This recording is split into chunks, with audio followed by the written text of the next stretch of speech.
Hello दोस्तों, स्वागत करते हैं एक बार फिर से आपका अपने यूट्यूब चैनल आरके क्लासेज में। दोस्तों यहाँ पे इस सेशन में हम देखेंगे क्लास 10th मैथमेटिक्स। वो भी दोस्तों लेसन यहाँ पे 13.3 है, जिसकी एक खास सवाल है, क्वेश्चन नंबर 6 है, जो कि ये घन घनाभ एवं बेलन से संबंधित सवाल है। इसमें दोस्तों हम यहाँ पे देखने वाले हैं किस प्रकार से हम एक आकृति को पिघला करके दूसरी आकृति को कैसे बनाते हैं, उसमें क्या चेंजिंग होता है, कैसे ये ऐसे सवालों को सॉल्व किया जाता है। बहुत ही अच्छी सवाल है ये आप लोगों के लिए। बस ध्यान से आपको समझने की आवश्यकता है, कॉन्सेप्ट आपको समझना है। अगर आप कॉन्सेप्ट समझने में कामयाब हो जाते हैं तो समझ लीजिए कि इस टाइप की कोई भी क्वेश्चन आपके सामने आएगा तो बड़े आसानी से आप इसको सॉल्व कर पाएंगे।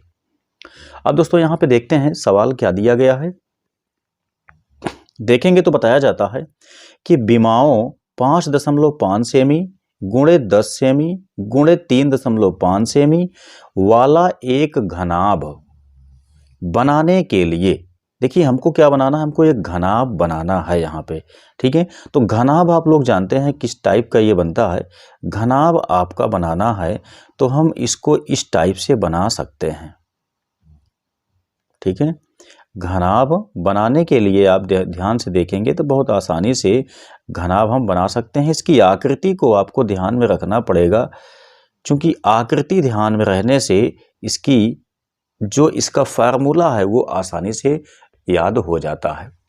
तो दोस्तों ये घनाभ बन गया है। घनाभ की लंबाई, चौड़ाई, ऊंचाई ये चीज़ दिया गया है। कहा गया है इतना लंबाई, चौड़ाई, ऊंचाई का हमें घनाभ बनाना है, लेकिन मटेरियल कहाँ से लेना है उसके लिए अब आगे समझिए।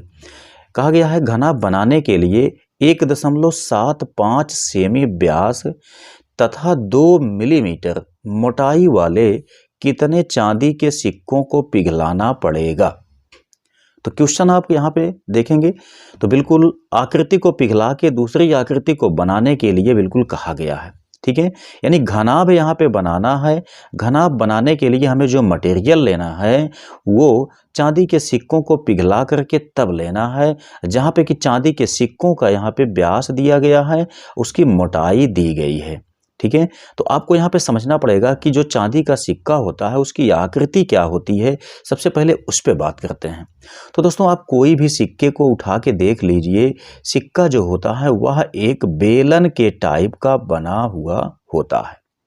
ठीक है, जैसे कि अभी बात करते हैं हम लोग, जब कई सिक्कों को मान लेते हैं कि किसी भी 5 रुपए का सिक्का होता है आपके पास या 2 रुपए का सिक्का हो, कोई भी सिक्का हो, जब उसको हम एक के ऊपर एक मतलब ऐसे रखते चले जाते हैं तब देखते हैं तो एक बेलन के नुमा वह बन जाता है। ठीक है, तो हमें इसलिए प्रत्येक सिक्के को हमें बेलन के जैसा समझना पड़ता है। लेकिन उसमें आपका कॉन्सेप्ट ये है कि व्यास जो होता है वो तो आपका क्लियर हो जाता है, लेकिन जो सिक्के की मोटाई होती है उसको हम लोग ऊंचाई समझते हैं। ठीक है, मतलब जो सिक्के की मोटाई होती है उसको हम लोग ऊंचाई समझ के चलते हैं। तो सिक्का जो होता है आपका एक बेलन के टाइप का हो गया। आपसे यहाँ पे पूछा गया है कि कितने सिक्कों को पिघलाना पड़ेगा जब इस माप का, जो दी गई माप है, इस माप की हमको आकृति यानी घनाभ बनाना पड़ेगा। तो दोस्तों हम लोग जानते हैं कि ऐसी सिचुएशन में कॉन्सेप्ट ये होता है कि यहाँ पे आयतन नहीं बदलता है, मतलब जितने सिक्कों को हम पिघलाएंगे उतने सिक्कों के आयतन के इक्वल आपका होगा ये चीज, यानी कि घनाभ का आयतन, जो घनाभ हमको बनाना है। बस यही कॉन्सेप्ट आपको पकड़ के चलना है, बड़े आसानी से आप इसको निकाल पाएंगे। तो सबसे पहले हम यहाँ पे देखते हैं घनाभ जो होता है, घनाभ का आयतन क्या होता है, ये चीज आपको पता होनी चाहिए। तो घनाभ का आयतन दोस्तों होता है लंबाई गुणे चौड़ाई गुणे ऊंचाई। ठीक है, ये होता है घनाभ का आयतन। तो घनाभ का सबसे पहले हम आयतन ही निकालते हैं। तो ये है घनाभ का आयतन। देखेंगे तो आयतन क्या बनेगा, लंबाई का मान आपका कितना दिया गया है, 5.5 दिया गया है, इंटू ऊंचाई यहाँ पे दी गई है 10 इंटू यहाँ पे जो चौड़ाई दी गई है, मतलब यहाँ पे जो लंबाई दी गई है वो 5.5 दी गई है, और जो चौड़ाई दी गई है वो 10 दी गई है, जो ऊंचाई दी गई है वो 3.5 सेमी दी गई है। आपको यहाँ ये भी ध्यान देना है कि ये सभी की सभी मापें जो हैं वो सेमी में दी गई हैं। तो दोस्तों यहाँ पे इतना आपका आ जाता है क्या चीज़, घनाभ का आयतन। तो बहुत ज़्यादा मल्टीप्लाई की आपको आवश्यकता नहीं है, ऐसे इसको छोड़ दीजिए, अभी यहाँ काम पड़ेगा तब हम इसका इस्तेमाल कर लेंगे। तो ये क्या हो गया, ये घनाभ का आयतन हो गया। अब हम यहाँ पे देखते हैं कि जो हमारे पास यहाँ पे सिक्के पिघलाने हैं, वो सिक्के हमने पहले आपको बताया कि ये बेलन के टाइप के सिक्के होते हैं। तो हम यहाँ से एक सिक्के का आयतन निकाल लेते हैं। हम यहाँ पे लिखेंगे बेलनाकार सिक्के का आयतन। तो हम जानते हैं कि बेलन का जो आयतन होता है वो पाई आर स्क्वायर एच होता है। ठीक है, अब यहाँ से आपको कॉन्सेप्ट अच्छे से समझ लेना है कि जो आपका पाई का मान तो आप लोग जानते हैं होता कितना है, 22/7 होता है, या आप लोग 3.14 लेके भी चल सकते हैं। वहीं दोस्तों यहाँ पे जहाँ त्रिज्या की बात की जाए तो यहाँ पे बताया गया है कि व्यास जो है आपके पास वो 1.75 सेमी है। ठीक है ना, व्यास है तो हम जानते हैं कि व्यास की आधी त्रिज्या हो जाती है। तो हम यहाँ पे लेके चलेंगे 1.75/2, आधा कर दिए तो ये त्रिज्या हो गई। चूंकि यहाँ पे स्क्वायर दिया गया है इसलिए हम इसको 1.75/2 लिख सकते हैं।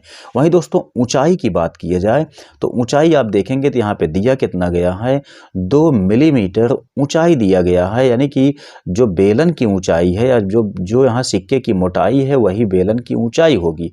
ठीक है, तो बेलन की ऊंचाई जो है वो 2 मिलीमीटर में दिया गया है। अभी हमने क्या बताया, यहाँ देखिए ये सेमी में सेमी में सेमी में सेमी में, ठीक है, लेकिन यहाँ पे ऊंचाई जो है वो मिलीमीटर में दिया गया है। तो सवाल को कभी भी आप सॉल्व कीजिएगा तो इतना ध्यान दीजिएगा कि सभी की सभी माप जो है वो एक इकाई में होनी चाहिए। मतलब या तो सब सेमी में होनी चाहिए, या तो सब मीटर में होना चाहिए, या तो सब मिलीमीटर में होना चाहिए।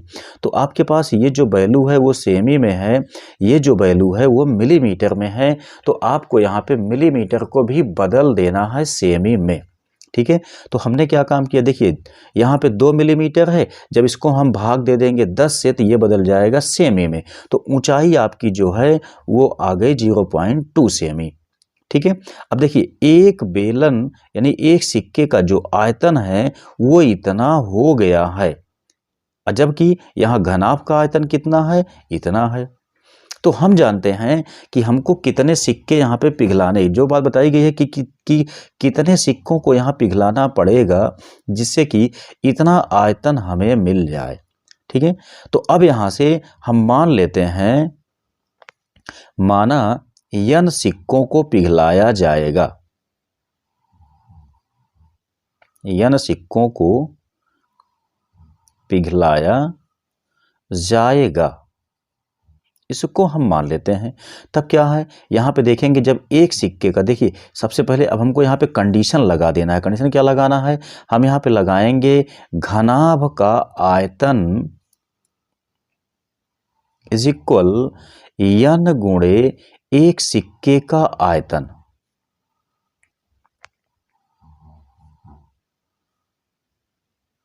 ठीक है, घनाभ का आयतन क्या है, यहाँ पे देखेंगे 5.5 गुणे 10 गुणे 3.5 n सिक्के। चूंकि एक सिक्के का आयतन हमारे पास पता है, ठीक है, हम यहाँ पे n सिक्के पिघलाएंगे तो n गुणे एक सिक्के का आयतन, टोटल n सिक्कों का आयतन आ जाएगा। अब n सिक्कों का आयतन इक्वल किसके है, जो घनाभ का आयतन हुआ है उसके है।